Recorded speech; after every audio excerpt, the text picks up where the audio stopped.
Hey friends, Jill Case here with your astrological forecast for the week. Still moving through Taurus energy, which is asking us to kind of stabilize our core values into our everyday rituals and routines, namely so that we can stay calm, grounded in a very unpredictable world that we still find ourselves in. And I don't know about you, but recently I've been really exploring how my mind can be my enemy and it can also be my friend depending on where I'm letting my awareness roam. I find that when I'm too far ahead in the future, trying to guess what's going to happen, trying to make plans too far in advance, my nervous system starts to amp up and I start to notice that I'm not really embodied and I'm not really living in the present. Same thing if I go back too far in the past, right? So I think the gift is in the present right now and really aligning our awareness in our body and letting our body kind of be a guide, listening to those instinctual urges and paying attention to how our body feels, right? Because if our body feels comfortable and grounded, most likely our mind will kind of follow suit. And kind of working with the mind is going to be a way of the future. The nodes in the moon are changing signs this week, and so we're going to notice energy that's calling us towards adaptability, being open-minded, curious, being able to begin again and to try new things and to learn. So those are all new energies that are going to be inviting us into a new way of being, right?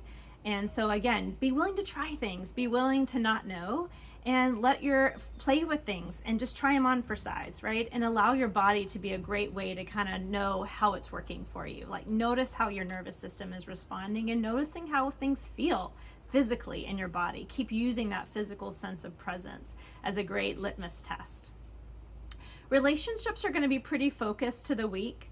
As we have a full moon on Thursday in Scorpio, we start the week off in Libra energies. These are all energies that call us towards relationships. And relationships are a great way to continue us learning and growing and adapting because people have more than one way to look at things and we need each other to move forward. So we need to form those great partnerships and alliances that help us be supported as we move forward. They also help us know how to practice putting our values into place, right? So we don't overcompromise, we don't get out of balance, that we use other people to help us practice those things that we're investigating this month.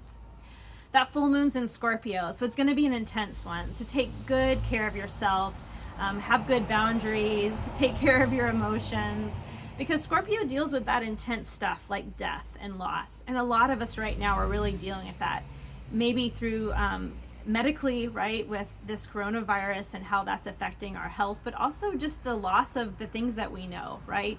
There's a lot of power in thinking that we're in control and thinking that we know what the future holds. And so right now we're really asked to be plugged into an internal source of power, which is based on our body's wisdom, which is based on the present moment, which is based on what we value, different than an external source of power. So we're asked to kind of flip the script a bit. And so with that comes some types of loss of control, loss of knowing, fear of not knowing, right? So be willing to wrestle with all that. And hopefully what's coming to the surface is your truth, right? Because we can choose to be in fear, we can choose to be truthful with ourselves and to trust ourselves. And that's really kind of the message I feel like in this full moon. I'm sure I'll write about it, so check out my blog on Thursday.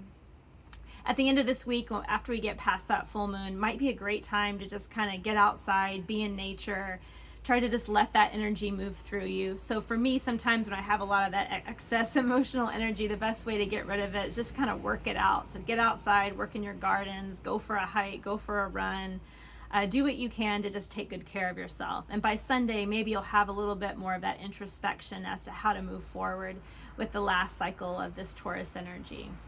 Hope that helps, friends. I'll be leading a full moon ceremony on Thursday evening, so join me on Zoom. I also write about this on my website, so more information at jillcasepdx.com. Hope you have a great week, friends.